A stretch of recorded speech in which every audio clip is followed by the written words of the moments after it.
Welcome in. Thanks for tuning in to episode 2 of our Empire Cup Blood Bowl recap. Episode number 2. I think we're going to have to actually get a name figured out here if we're going to keep recording it at some point soon. But I'm Yannie here with Fred again. We're finished with week 1, going into week 2. We got some games to talk about. I figured we could talk about our games first. Fred, how you feeling after your first game? Bittersweet. I felt pretty good after my rats did very well. Get some Dark Elves. Got some shenanigans in there. Had a nice long pass successfully in for another touchdown. Let me get in 2-0. Got a gutter runner. Now Blodger. Block dodge. Had some SVP on a blitzer. And randomed into multi-block, fired him, hired a new one. Overall, this point in the season, still feeling pretty good about it, despite the slight kerfluffle early on. Well, congratulations on your week 1 win. As far as the Dead Man's Hand division, there was not a lot of winning, necessarily. We got lots of draws that happened in there, including my game. I was going up against the GG's Electric City, the human team. With Dwarves, I felt pretty decent going in. I just had a lot more block on the team. Was hoping to get some good blocks in with some Troll Slayers. Set up some Frenzy ridiculousness that sometimes you can get. But it was definitely a challenge getting 2 dice blocks with those things. And early in the season, low on Rerolls made it a little bit more challenging than I would have liked. But overall, game went fairly well.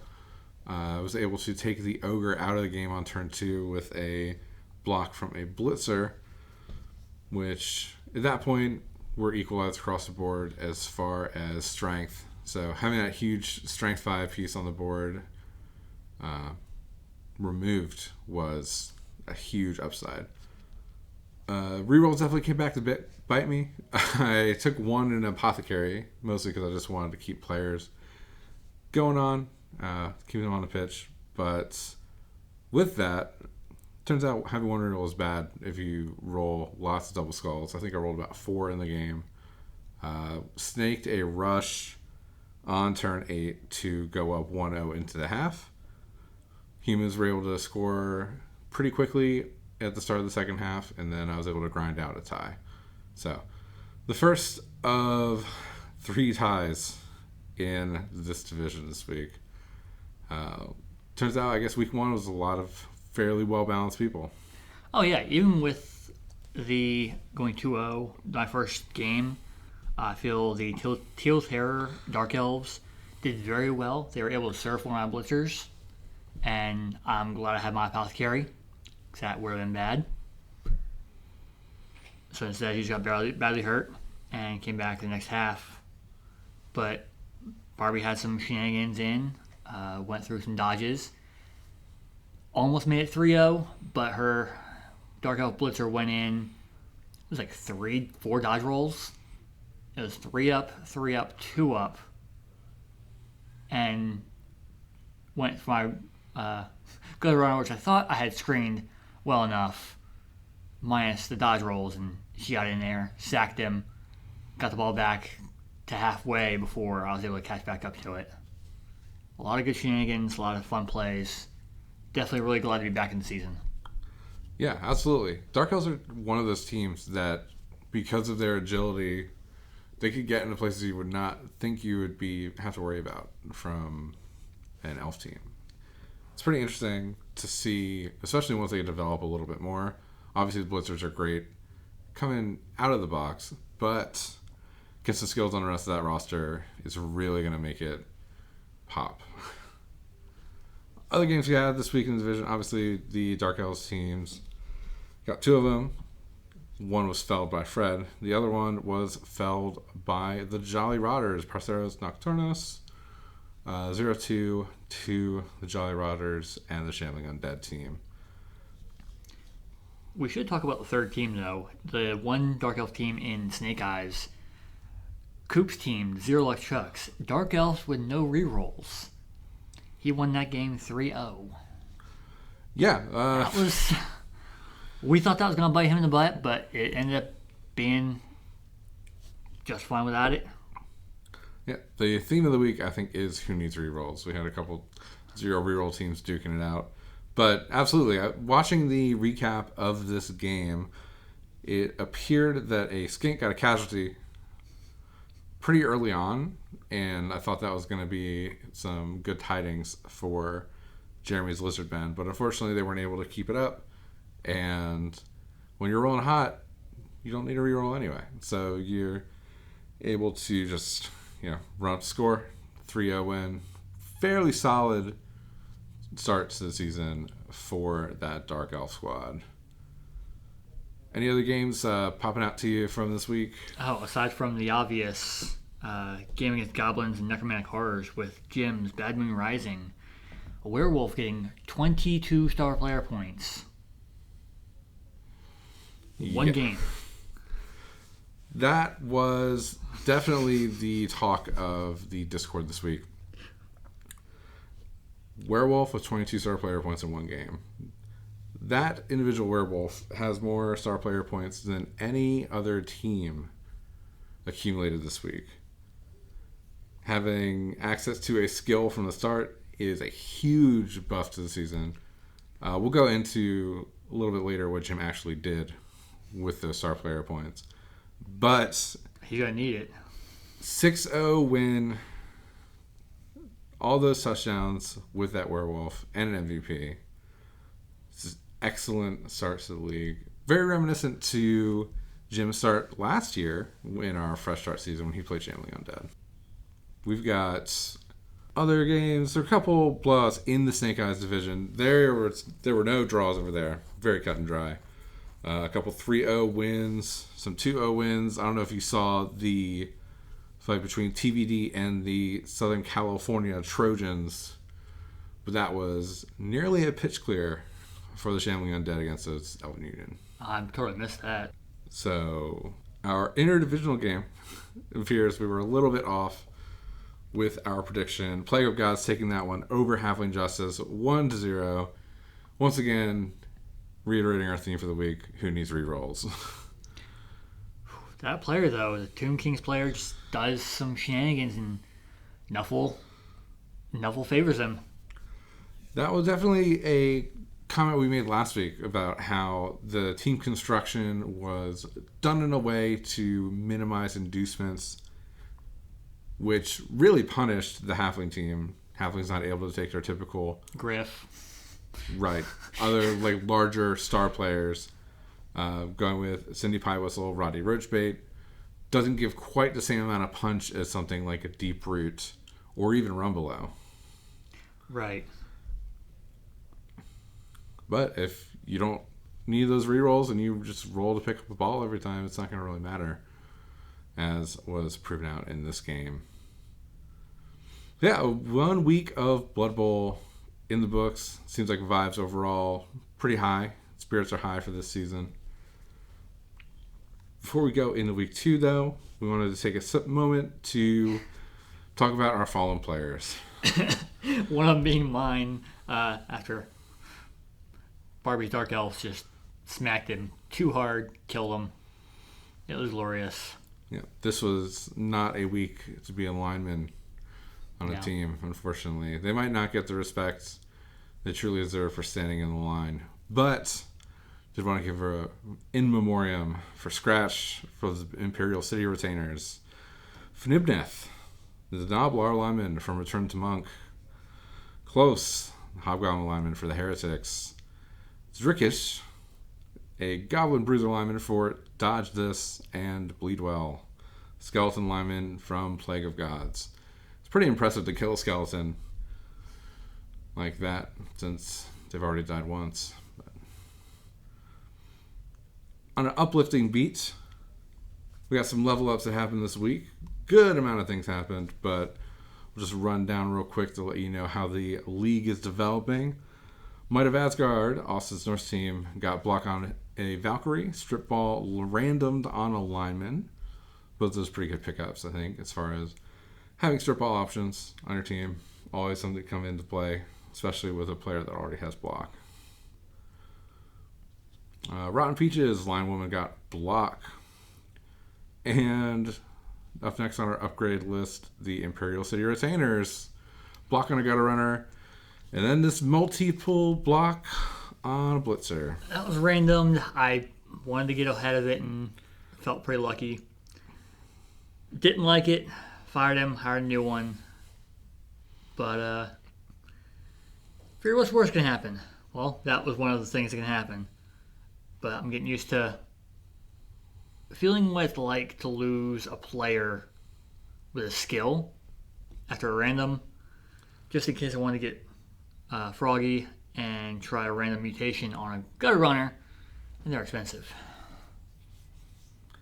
Yeah, that is a thing that I had to kind of struggle with a couple times last season, having linemen that were injured with SPP or maybe even a skill, and trying to figure out how to rotate them in and out to make sure that I was maximizing the efficiency of the team. It does kind of suck when you have a player with skill, but I think looking at it, realizing the liability that might be in there is an important skill to have when it comes to managing a team in this league. Oh yeah, talking rant level ups. The other Skaven team, Wesley, gutter runner for rodents to unusual size, also took block, much like Leroy Jenkins, my retainers.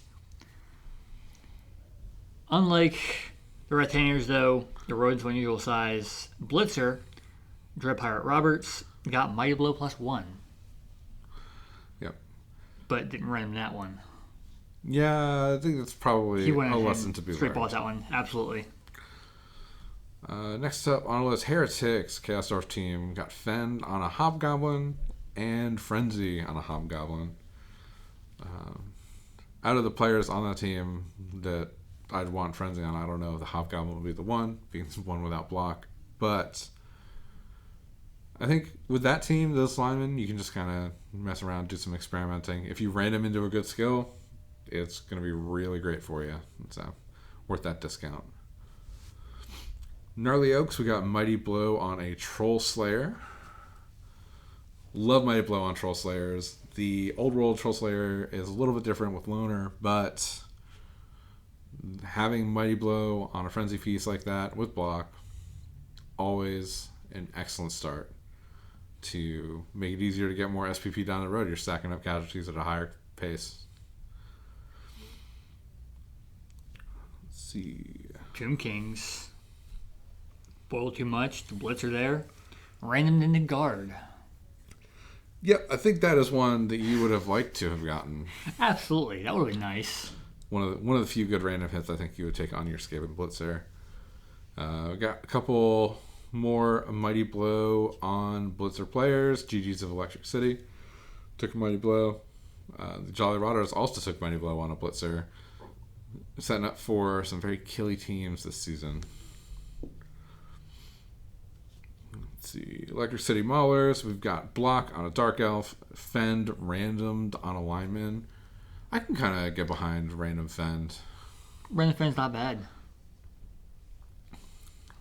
Then Bad Moon Rising. We've got the player of the week that we're watching with 22 star player points. Voss, Werewolf took Block to start. Still has access to another skill if Jim wishes, but people who wanted their Movement 9 Werewolf are going to have to wait for another 6 touchdown game, I guess. That's interesting to see him still hanging on to 16 SPP, only taking one skill. I think the thing with the Werewolf is you can stack your skills on them. Once you have block, you can kind of vary it up a little bit. So having SPP on your player is totally reasonable to just wait, see what you need. Especially going to the second week matchup, it might be someplace where you might want something like Dodge. But we'll get into that a little bit more in a second. Final upgrade this week. Dodge this. Got Block on one of the Black Orcs. So good. Yeah, good on a hefty, bashy piece. Good on a hefty, bashy piece. Talk about that werewolf again. Can you imagine block, dodge, frenzy, claws? That's the thing a lot of people would love to have. That's a terror on the field. A true killer. Close to being a star player at that point, too. So that is our week 1 recap. Going into week 2, we've got a couple games, one in progress currently as we were recording. That is the Gnarly Oaks and the Slew Stacks, Old World Alliance, Lizardmen. How do you feel about that game? Jeremy's going to have a tough time addressing Old World. Sean's played that team a couple times, and he knows what he's doing with that. It's going to be an uphill battle the entire game. Yeah, I think having block on your starting roster is going to be a big issue for the Lizardmen, having to deal with that. Trollslayer also very well positioned into dealing with Lizardmen, Sauruses. Dauntless being able to give you that strength boost. Sean's a player that will definitely be able to set up for 2-die frenzy blocks. So keeping those Sauruses upright is going to be a big challenge. Also, maybe hoping that a tree will root is going to come in. But that game, currently ongoing. It'll be interesting to see how it plays out. We have one game that did finish playing already this week. That was our interdivisional game. Return to Monkey, the Ogres versus Dodge This, and the Black Horse from the Snake Eyes division. And that was a 1-0 win for Sean. Looked like from the gameplay that it was going to be a little bit rough. I believe one of the Ogres fell and got a casualty on a rush that failed. Cindy also went out early, so losing about 200k worth of team value in the first few turns of a game would normally be a big hindrance in your game plan, but Sean was able to pull it out with a last-second touchdown. Okay. He also lost Bomber, turn 2. Yep, that was definitely an interesting development to watch. Would have liked to actually watch the game and see how the board was able to be managed. That's the thing with that Ogre team. For a team that has a lot of Strength 5 players and accompanied by Strength 1 players, they can really get around and put presence on the board in a way a lot of other teams can't. Other games for this week, Dead Man's Hand Division, we've got the Teal Terror playing a Salesman, Dark Elf, Black Orc. What's your vibe on that game? Man, Black Orcs I've faced against before. They are brutal, but I've tied against them with my Skaven. It's very possible to beat them with a very dodgy team like Dark Elves. And a player as bold as Barbie with those Dark Elves, she's not afraid to pull some shenanigans. And with her dodge skill, she'll be able to steal the ball like I did this past game.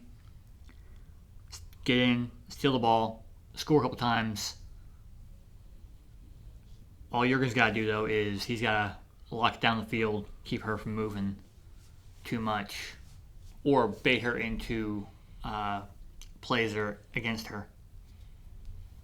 Yeah, that's going to be a different thing. Obviously, you have a strength advantage on the Black Orc side, and John has shown he is not afraid to foul with those goblins. So, could come to a point, if you got an elf on the pitch, might be worth taking a shot with a goblin. Vice versa. She's not afraid to foul anyone either. That's how my lineman died past game. She had a lineman rush up, stomp him, foul the rat, kill him. Of course, our favorite foul encourager was present in James Ide. He shows up and all of a sudden, rat gets crowd surfed, rat gets killed. You're saying that he's your Grim Reaper? Absolutely. So, well, we're going to talk about Ide here in a second. Our next matchup this week, we got Heretics, the Rotten Peaches, Chaos Dwarf, Amazon. I'm excited for this game. It's going to be a little bit different for the Amazons with this Chaos Dwarf squad versus previous iterations that have been in the league. Obviously, linemen losing tackle. You have a few more positionals that you didn't have access to before. The Minotaur is slightly different. So, seeing this new Chaos Dwarf team against a team that you might expect to not perform at its best against these Chaos Dwarfs, or I guess I should say previous Chaos Dwarfs, with that tackle skill that was there. Amazons all have dodge. They're not going to care. So we'll see how being able to dodge away and maintain that space will play out in this game. And it helps that the Amazon team has a lineman with block and dodge. Number 12, Aob, has Blodge now. That's going to come into play against some Chaos Dwarfs. Smacking Amazon with Blodge, you need that splash. Yep. That'll be the thing. We're going to see how this team plays out now.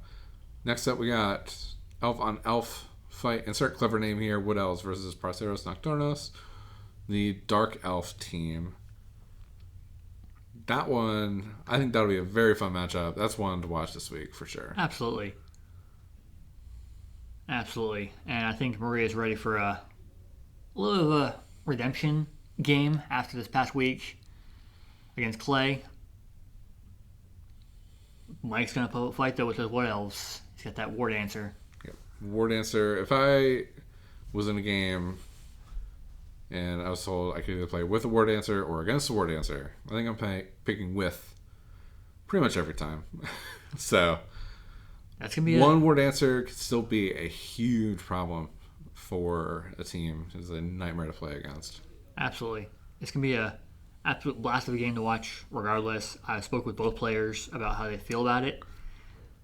They're both very wary of the game, possibly anticipating it to be a grind on either side to try and pull a win out. For sure. Norse Might of Asgard going against the Halfling Justice, appropriately named Halfling team. This is going to be an interesting game just to watch to see how this Halfling team plays with a more fleshed out inducement plan than they got in their first week. Absolutely. Now the Halflings have a chance to also come back after a rough game against those Tomb Kings. He's got a chance to possibly take Griff. Haven't taken a look at how many inducements he gets this game, but it's going to be interesting to watch how he addresses Norse. We got Jolly Rotters versus GGs of Electric City, Shambling Undead. Human, both teams have Blitzer's Mighty Blow now, so we'll see if we get some more players on the pitch this game than we did in week one. Absolutely. Also being a good game. Clay just coming off of a win with the Jolly Rotters, and Chris coming off of a tie against you with his GGs of Electric City. Chris has a little bit to play with his human team for inducements. Not a whole lot, but he's got something to work with. Yeah, that is, I guess, one benefit to having an ogre taken out is you can get some extra money there to even that playing field a little bit. But yep, losing a big guy this early in the season for essentially 2 full games will be interesting to see how that impacts later season development. Not being able to get really any SVP in the first 2 games, not being eligible for an MVP for this week, that's going to make it a little bit harder to get block on it, seeing if we can take it once it gets block and really do some damage. Unfortunately, it's going to be at least another week away from getting any development on that. Yep. Well, one more game to talk about this week for Dead Man's Hands, our game. You and I face off later on today with my Skaven and your Dwarves. Yeah. How do you feel about that game? I feel pretty good about it. I got some speed on you, but you're coming back with dwarves. It's definitely seeking to punish my rats for the hubris of their random skill in the blitzer. But it's going to be a good payday regardless. I've got full 6 fans. And you're sitting at 4. It's going to be a good game. Coming into it, I just got to try and stay alive long enough and keep playing the way I've been playing smart. Not as many shenanigans as I've been doing in past seasons. Started the season off methodical. I'm going to try and keep it that way and see how I fare against our division champion, who just came off of the finals on a vengeance arc. That's true.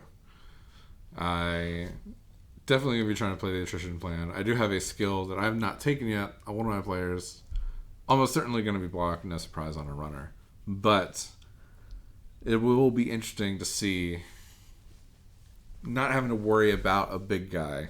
I am personally excited for that. Rat Ogres seem like it'd be a pain to play against this early in the season. So I'm looking forward to getting on the pitch, playing some high agility teams after playing against a lot of bash recently. So, but high movement, good agility teams, something that I really want to go against. We've got a couple in this division. So my first shot at one. I'm excited for it. Snake Eyes division, we got ROUS, the Skaven, against the Great Tree Good Boyus. Rats versus Gnomes. Rat Ogre versus 2 Tree Men. Will be an interesting game to watch for sure. Absolutely. Skaven player knows what he's doing. Juan's played a couple agile teams before. He knows what he's doing with the Rats. Having played Underworld Alliance and Cast Renegades before. His Rat Ogre's no joke. He might just ignore the trees, or he might try and gang up and knock a tree down, especially this early in the season with movement 2. Tree's going to be down and have to push just to stand up. It's going to be interesting to watch. Yes. Electric City Maulers versus TBD Chaos Renegades versus Shambling Undead. Both had pretty good starts to their season. Be interesting to see if the Maulers keep avoiding rolling ones to keep that team rolling. They have a lot of momentum with 3-0 win. Absolutely. Now with the lineman with block, he's going to throw that bad boy right up front and probably spearhead a good cage. Southern California Trojans versus Slaughterhouse 11. We got our Elves and Korn. Obviously, first week, Korn put on a really good shot, taking down Old World Alliance. See if the trend continues against a team that did not have an excellent debut. Well, Korn's going to be down their Bloodseeker and a Cornigore this game. So without one of the Bloodseekers, it's going to be a fight for sure. I'm interested in seeing how the Bloodspawn does against a lot of lower armor players. Getting access to lots of good blocks, maybe some like 3-die blocks with Frenzy and Mighty Blow. It's going to make it pretty interesting to see how that game goes. That's one I'm watching from this division. Korn with a bunch of skills on it. If they can get them early, it's going to be an absolute force to be reckoned with, and was the reason that was my dark horse pick for that division. Absolutely. That Cornigore and Bloodspawn is just going to be... Bloodspawn more in particular is going to go and become a meat grinder in this game. The question is, can Chase with the Trojans avoid that Bloodspawn long enough to get a few good touchdowns in and win the game? Yes, absolutely. Zero Luck Shocks versus the Blood Moon Gang. Dark Elves, 0 rerolls, still coming strong against a Goblin team that took a lot of damage. Was mostly Goblins, but still a lot of casualties. casualties lead to pitch disparities. It's something that a team like Dark Elves can really take advantage of. Well, Goblins have some inducements to play with. He's down a Looney, but we'll have to see what he takes for inducements to try and address the Dark Elves. Yeah. Could be a fun time with some Fowlers and bribes. Absolutely. So far, yeah, the Dark Elves with no rerolls have been doing very well. Let's see if it holds. Last game in this division to follow. Last game we're going to be talking about today. We got Bad Moon Rising versus Plague of Gods, Necromantic Horror, Tomb Kings. We got Tomb Guardians on one side, Flesh Golems, and Race on the other. Not to mention that Rising Star player, Werewolf on the one side. Absolutely. It's going to be a fight to see who can really dictate the line, I think. Being able to get those two Guardians, if you can get them kind of corralled, in a sense, could be good. I don't know exactly what Jim's strategy is going to be going into this game, but obviously, as shown in that first week, if you give Jim time, Jim will score. Absolutely. He knows how to punish plays. He knows how to put himself in positions to be rewarded if a play goes wrong. So we're going to see if the luck of the Tomb Kings continues or if Jim's able to beat it down with logic and reason. You got a chess player going up against someone playing backyard football, just kind of, oh, this is fun, let's do this. And clearly Nuffle's favorite player of the season, past couple seasons actually. He does some wild shenanigans and he's unpredictable, but it does very well.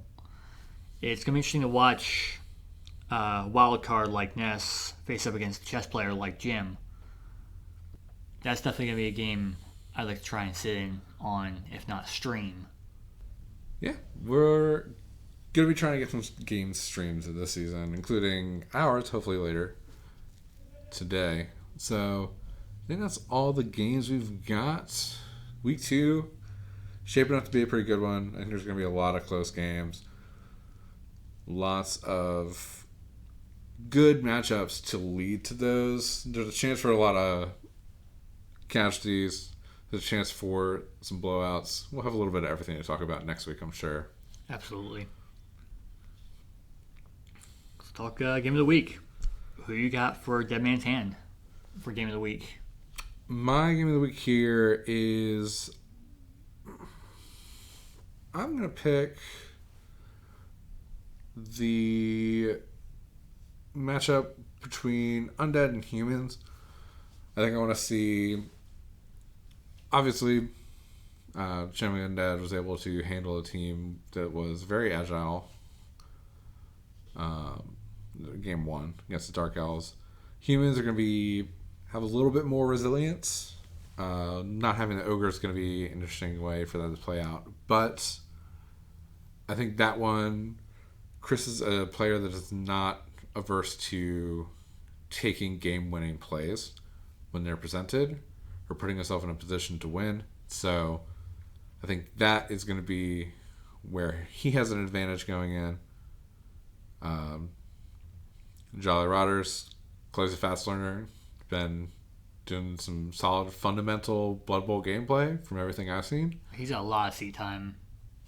So we'll see how that plays out. It's like a rookie versus veteran type feel going up against a more established player, but still a fun one.